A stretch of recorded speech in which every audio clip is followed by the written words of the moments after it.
Okay, if you're learning French, I bet you've run into this little headache, ah versus ah.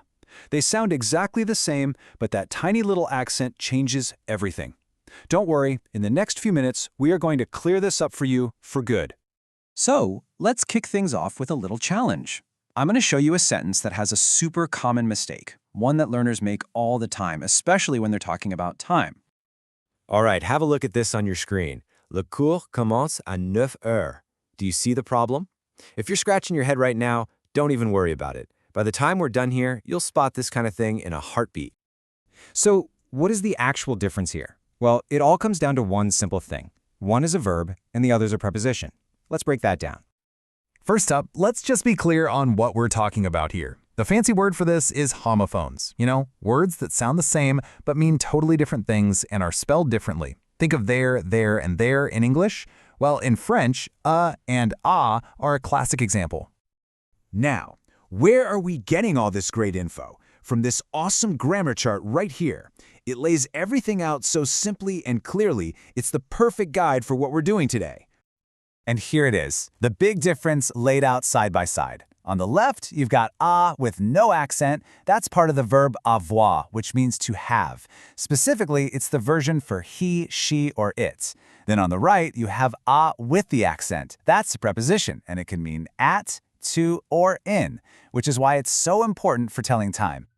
So, let's look at an example of the verb. Il a une réunion. He has a meeting. See? Pretty straightforward. Here, a is clearly the verb to have. Now, compare that to this sentence. This really shows you the difference. Le rendez-vous est à 15 heures. The meeting is at 3 p.m. You just can't say the meeting has 3 p.m., right? It sounds totally wrong. That's how you know ah is doing a different job here. It's showing you when the meeting is. All right, so you get the theory, but how do you nail this every single time, especially when you're in the middle of a conversation? Well, I'm about to give you your new grammar superpower, a little trick that works like magic. It's called the AVE test, and it's seriously just 3 easy steps. First, you spot the a or ah in the sentence. Second, you try to mentally swap it out for the word avait. Now, avait is just another form of avoir. It means had.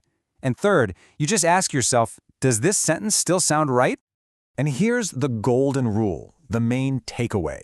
If you can plug in avait and the sentence still works, you're looking at ah without the accent.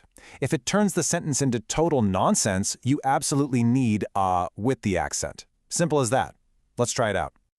Okay, enough talk. Let's put this secret weapon to the test. We're going to run through the examples from that chart we saw earlier. First one.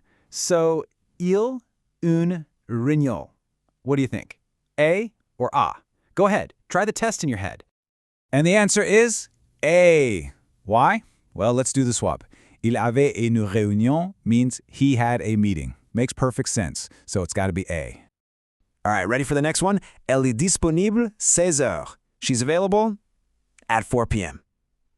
What's it going to be? And for this one, it has to be ah with the accent. Let's run the test just to be sure. Elle est disponible avait 16 heures. She is available had 4 p.m. Nope, that's just gibberish, right? The test fails, so we know it has to be the preposition à. Moving on, how about this one? On est un appel à 14h15. So we have a call at 2:15 p.m. You got it. It's A. Let's just double check. When avait un appel, we had a call. Yep, that sentence is perfect. So we use the verb A. All right, last one. Here we go. Vous pouvez venir 13h30. Can you come at 1:30 p.m.? And the answer is definitely ah with the accent. You already know why, right? Let's say it out loud just to hear how wrong it is. Venir avait 13h30? Come ahead 1:30 p.m.? Yeah, that makes absolutely zero sense. Test fails, so it's ah. Awesome job. You've seen the rule, you've practiced the test. Now let's just wrap this all up so it really sticks. So here's the whole thing in a nutshell. Remember, ah is the verb to have. Ah is that little preposition that shows up with time and place. And your absolute foolproof check?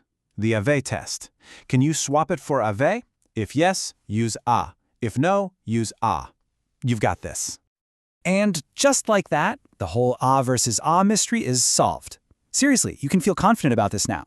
It's one of those little things that makes a huge difference in sounding more natural. So, now that you've got this one down, are you ready to tackle the next pair of tricky homophones, like oo versus oo?